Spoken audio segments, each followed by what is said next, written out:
Doctors of, what is your how the hell are you even alive right now? Story? I'm a medic in the army. A dude got hit by a large military vehicle. Both of his lungs collapsed from closed chest wounds, both of his femurs broke, his pelvis was shattered, and he was hemorrhaging internally. Due to the remote location of the accident, it took almost an hour for him to get proper medical care. How he made it to the hospital and survived still mystifies me. A car accident victim was brought in and it genuinely looked like someone had tenderized a human-shaped beef patty. I mean, there were just bits everywhere and most of them were in the wrong place to boot. Didn't have much skin left that was any good, had lost huge volumes of blood, shrapnel everywhere. It was a shit show. Weird motherfucker ended up surviving though and making a partial recovery, so good for him. Since there are not a ton of comments, I hope you don't mind. I'm not the doctor in this story, but my heart surgeon pretty much said that to me post-surgery. The anesthetist followed shortly after to say the same thing. I had an aortic aneurysm. The root of my aorta where it leaves the heart was dilated 5 centimeters, and had surgery to replace that part of the aorta along with the aortic valve it had damaged. During surgery they found a small scar on the aneurysm. It had previously ruptured and healed a few months earlier. I should have died on the spot when it happened. Working trauma. 8-year-old kid hit by a truck. Lost pulses in the bay and so the intensivist does a fucking clamshell thoracotomy. For reference, the joke is that an ED thoracotomy is the first step of the autopsy. Survival following it is abysmal. He ended up with an aortic injury that had ruptured. Cross-clamped it and the kid's pressures came up. CT surgery was able to repair it and he walked out of the hospital with no neurodeficits.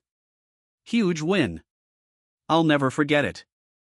350 kilograms guy with a rip-roaring pneumonia and multi-organ failure brought to hospital blue and in extremis after the fire service had to demolish the side of his house to get to him, and the paramedics needed a forklift and a flatbed truck to transport him to ED.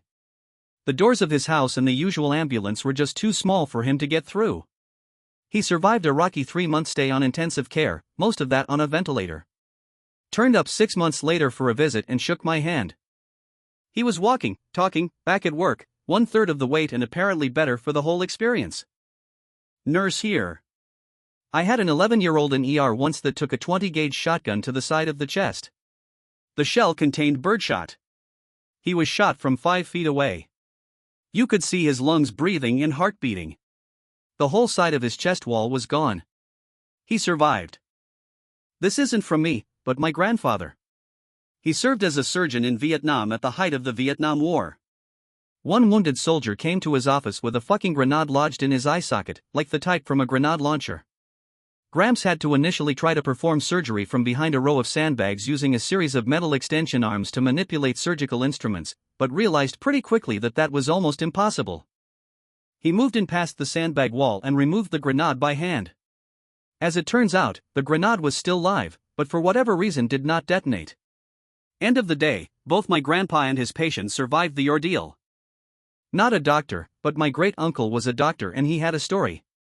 We're talking 30s in rural West, by God, Virginia. Woman drags Herculean man into ER. Did they have ERs? Trauma center, on makeshift stretcher made from sticks and vines or whatever. He is bleeding from multiple wounds, and they immediately take him back and do what they can for him, and when they emerge they ask her what the hell happened. She alleges that he is her husband, they have 2 kids and live in the woods, and when a bear attacked them he killed it with his bare hands. The doctors believed her, though I'm not bothered if Reddit doesn't.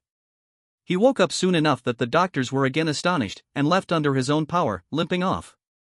My friend was severely drunk and fell off a 2-story balcony. We thought he had died and were freaking the fuck out. I rushed down the stairs and crashed through the door to find him squirming and shaking. I was like, Brian, how the fuck are you alive? He was hysterical, and the ambulance took him to a hospital. He has some wicked scars on his back, but no broken bones. Just wanted to mention my girlfriend's grandfather, who should not be alive right now.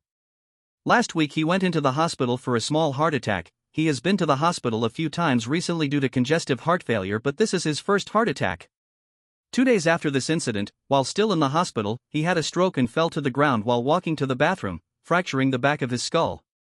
The man then has to have open brain surgery to remove the blood in his brain.